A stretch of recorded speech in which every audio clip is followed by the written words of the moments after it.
Donald Trump जो कि America का प्रेसिडेंट इलेक्ट है इस वक्त, उसने इंटरनेशनल लेवल पे कुछ स्टेटमेंट्स दी हैं जिसने बहुत ही जो वाइड स्प्रेड ग्लोबल शेकअप जो है वो उसने इनिशिएट कर दिया है एट दी इंटरनेशनल मीडिया।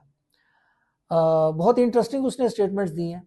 एक तो उसने ये कहा है कि जो ग्रीनलैंड है, जो डेनमार्क का हिस्सा है, उसको अमेरिका को टेक ओवर कर लेना चाहिए, यानी डेनमार्क से उसको ले लेना चाहिए, और इसके लिए अगर मिलिट्री भी यूज़ करनी पड़े तो भी कोई बात नहीं। ये बहुत बड़ी एक आउटरेजियस स्टेटमेंट है on the part of a person who is going to be the president of America very soon. दूसरी उसने ये बात की है कि जो पनामा कनाल है उसको अमेरिका को रिक्लेम कर लेना चाहिए। अमेरिका को उस पनामा कनाल को वापस ले लेना चाहिए। तीसरी उसने ये बात की है कि गल्फ ऑफ मैक्सिको जो है और डेनाली जो कि one of the highest mountains in America है, उसके नाम चेंज कर देने चाहिए हमें।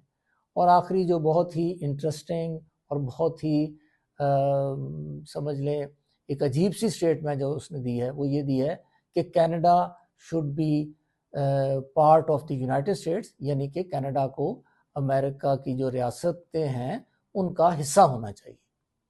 हम इन सारी स्टेटमेंट्स को जो उसने डोनाल्ड ट्रंप ने दिए, इनको समझने की कोशिश करते हैं कि ये स्टेटमेंट्स एक्चुअली हैं क्या, और क्यों उसने प्रेसिडेंट ऑफ अमेरिका जो बनने जा रहा है शख्स, उसने ये स्टेटमेंट्स क्यों दी हैं।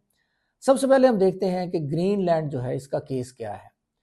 ग्रीनलैंड बेसिकली 14वीं सदी से ही डेनमार्क के कंट्रोल में है, और ग्रीनलैंड के ऊपर वर्ल्ड वॉर सेकंड में कुछ अरसे के लिए अमेरिकन कंट्रोल भी रहा है। अमेरिका ने इसको ऑक्यूपाई किया for short period of time during world war 2।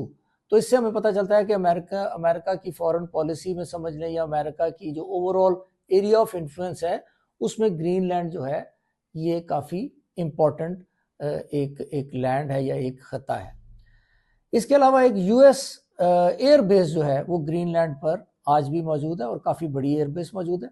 Greenland को एक मिनरल रिच एरिया भी समझा जाता है, यानी उसकी जो इकोनॉमिक वैल्यू है वो भी काफ़ी ज़्यादा है। इसके अलावा जो ग्रीनलैंड है उसकी जो स्ट्रेटेजिक लोकेशन है वो भी इस तरह की है कि अमेरिका के लिए it is more close to New York as compare to Copenhagen which is the capital of Denmark. यानी डेनमार्क का जो कैपिटल है उससे जो ग्रीनलैंड का फासला है वो ज़्यादा है एज कंपेयर टू ग्रीनलैंड के फासले के जो न्यूयॉर्क से है, यानी it is more closer to America. तो ये एक केस है जिसके ऊपर डोनाल्ड ट्रंप ये समझता है कि ग्रीनलैंड को इसका हिस्सा होना चाहिए। लेकिन क्या सिर्फ यही रीजंस हैं? ऐसा नहीं है। बेसिकली जो रीज़न है जिसको जस्टिफाई करते हुए वो ये स्टेटमेंट दे रहा है डोनाल्ड ट्रंप, वो है to stop the increasing influence of China within the island और विद इन दिस ग्रीनलैंड। तो ग्रीनलैंड में जो चाइनीज इन्फ्लुएंस है वो बढ़ता जा रहा है as the statement given by Donald Trump. यानी डोनाल्ड ट्रंप ये समझता है कि चाइनीज इन्फ्लुएंस अगर यहाँ पे बढ़ेगा तो ये अमेरिकन इंटरेस्ट के खिलाफ है, तो हमें इसको टेक ओवर कर लेना चाहिए। अब हम ये देखते हैं कि पनामा कनाल जो है उसका क्या केस है बेसिकली। अब पनामा कनाल जो है ना वो पनामा गवर्नमेंट के अंडर है, और ये जो गवर्नमेंट ऑफ पनामा को अमेरिका ने 1977 में जिमी कार्टर के दौरे हुकूमत में एक मुआहदा किया, जिमी कार्टर ने पनामा गवर्नमेंट के साथ, और उस मुआहदे के अंदर 1999 ऑनवर्ड जो पनामा गवर्नमेंट है वो इसका कंट्रोल हासिल करके इसको इस्तेमाल कर रही है उस एग्रीमेंट के अंडर। अब इसमें अगेन डोनाल्ड ट्रंप ये समझता है कि पनामा कनाल को हमें रिक्लेम कर लेना चाहिए, और उसने ये कहा है कि जिमी कार्टर ने ये जो एग्रीमेंट किया था ये कोई मिस्टेक थी on the part of that president.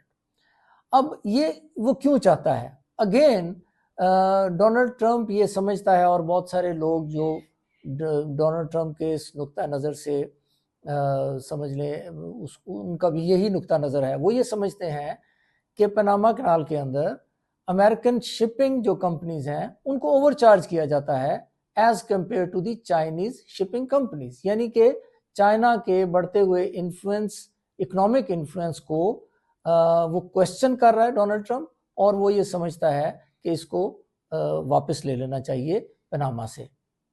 तीसरी जो बात उसने की है कि जी गल्फ ऑफ मैक्सिको और डेनाली जो है, जो माउंटेन पीक है, एक हाईएस्ट माउंटेन पीक है, उनके नाम चेंज कर देने चाहिए। बेसिकली ओबामा ने अपने दौरे हुकूमत में एक माउंट मैकिनले था, उसका नाम चेंज करके डेनाली रख दिया था। तो अब डोनाल्ड ट्रंप ये कह रहा है कि जी ये नाम को वापस करना चाहिए और वापस माउंट मैकिनले ही उसका नाम रखना चाहिए, और साथ ही साथ जो गल्फ ऑफ मैक्सिको है उसका नाम चेंज करके गल्फ ऑफ अमेरिका इस तरह का नाम रखना चाहिए। चौथी बात जो उसने की है कि जी कनाडा को अमेरिका का हिस्सा होना चाहिए। उसका एक बहुत ही आउटरेजियस स्टेटमेंट है, और प्रोबेबली डोनाल्ड ट्रंप जो है बाय गिविंग दिस स्टेटमेंट जो कनाडा है उसकी कुछ जो इकोनॉमिक पॉलिसीज हैं टुवर्ड्स अमेरिका, उनको शायद इन्फ्लुएंस करना चाहता है, प्रेशराइज करना चाहता है। और साथ ही साथ जो मुख्तलिफ एनालिस्ट हैं वो ये देखते हुए ये समझ रहे हैं, या वो ये बिलीव करते हैं कि प्रोबेबली ये एक एपिक ट्रोलिंग है on the part of president of America जो उसने की है against the Canadian leadership and the Canadian policies. अब हम ये देखते हैं कि क्या ये सारी स्टेटमेंट जो उसने दी हैं क्या ये पॉसिबल हैं भी कि नहीं है। As far as the Greenland is concern, Trump ने अपने पहले दौरे हुकूमत में जो उसकी फर्स्ट टर्म थी उसमें भी ग्रीनलैंड को खरीदने की कोशिश की थी, लेकिन उसमें उसको कामयाबी नहीं हो सकी। तो बहुत सारे लोग ये समझते हैं कि Trump is quite serious about his statement on Greenland, जबकि पनामा कनाल जो है उसके ऊपर ये समझा जा रहा है कि पनामा कनाल को definitely Trump would like to have that canal back in the United States control, लेकिन ये शायद पॉसिबल नहीं होगा। तो उसको वो probably he is just trying to use as a leverage. तो उसके बारे में वो सीरियस तो है, लेकिन उसको एक इकोनॉमिक प्रेशर, एक इकोनॉमिक लीवरेज के तौर पर वो यूज कर रहा है। जबकि गल्फ ऑफ मैक्सिको का नाम चेंज करने की बात और डेनाली का नाम चेंज करने की बात जो वो कर रहा है वो प्रोबेबली वो अपने इमेज बिल्डिंग की बात कर रहा है, यानी he is trying to convey to the people of America as well as the leadership of the world that he is going to be the most powerful person on earth very soon once he enters the office of the United States of America as a president. और आखिर में वो जो Canada की जो बात है वो ऑलरेडी एक एपिक ट्रोलिंग की बात कर रहा है, तो probably he is trying to put pressure on the Canada. तो ये सारी की सारी स्टेटमेंट्स की जो एनालिसिस है, जो मुख्तलिफ जो एनालिस्ट जो वो कर रहे हैं, वो ये एनालिसिस है।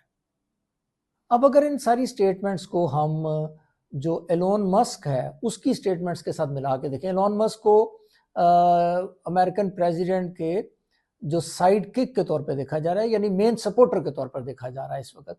एलोन मस्क ने इस वक्त ऑलरेडी जो इंग्लैंड और जर्मनी की लीडरशिप की चेंज करने की बात की है, और बहुत सारी वो कंट्रीज जो कि लॉन्ग टर्म यूएस सपोर्टर्स रहे हैं, वो कंट्रीज उनकी लीडरशिप को वो क्वेश्चन करता हुआ नजर आता है। तो अगर हम उसकी स्टेटमेंट्स को और डोनाल्ड ट्रंप की स्टेटमेंट्स को इकट्ठा मिलाकर देखें तो ऐसा लगता है कि in the coming months and years international level पे बहुत कुछ होने जा रहा है, बहुत सारी चेंजेस आने जा रही हैं, और इन चेंजेस को अगर हम इन टोटलिटी देखें तो कुछ लोग उसको जैसे मॉनरो डॉक्ट्राइन थी, जो अमेरिकन प्रेसिडेंट एक जॉन मॉनरो थे उनके नाम पे थी, तो इसको वो डॉनरो डॉक्ट्राइन भी कह रहे हैं। यानी मॉनरो डॉक्ट्राइन जो थी दैट वाज टू यील्ड और to influence the control of America in the western hemisphere, क्योंकि ये डोनाल्ड ट्रंप भी वेस्टर्न हेमिस्फेयर में कंट्रोल की बातें करता हुआ हमें लगता है,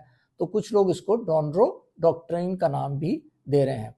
लेकिन one thing is for sure कि ये सारी की सारी स्टेटमेंट्स जो हैं इनको अगर हम इन टोटलिटी देखें तो ये ऐसा लगता है कि ये डोनाल्ड ट्रंप का जो ओवरऑल जो सियासत का तरीकाकार है उसको डिफाइन करती हुई ये स्टेटमेंट्स हमें नज़र आती हैं। और इसके अलावा ये चीज़ भी काफ़ी श्योरिटी के साथ या काफ़ी यकीन के साथ कही जा सकती है कि डोनाल्ड ट्रंप का जो दौरे हुकूमत होगा जो अब आने चला है, जो इसकी सेकंड टर्म है, ये एक ट्रेडिशनल अमेरिकन प्रेसिडेंट की जो फॉरेन पॉलिसी होती है उससे ज़रा हट कर होगी। यानी बहुत सारे ऐसे डिसीजन डोनाल्ड ट्रंप शायद लेने जा रहे हैं जो ट्रेडिशनल यूएस फॉरेन पॉलिसी के से मुताबिकत नहीं रखते होंगे। तो एक नई foreign policy on the part of America हमें खुलती हुई नजर आती है।